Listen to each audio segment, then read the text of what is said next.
জীৱন তই বৰ কষ্টকৰ।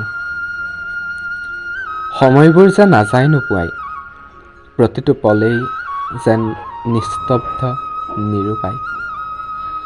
জীৱনটো যে বিষাদেৰে ধূসৰিত, হয়তো এয়াই জীৱন, য'ত নাথাকে কাৰো স্থায়িত্ব, না সুখৰ না দুখৰ।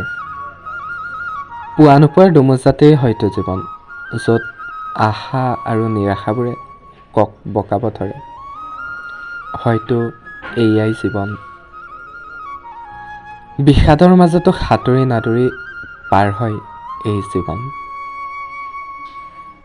তই বৰ কষ্টকৰ, প্ৰতিটো উশাহেই যেন মৃত্যুৰ আগমন। জীৱন সঁচাই বৰ কষ্টকৰ।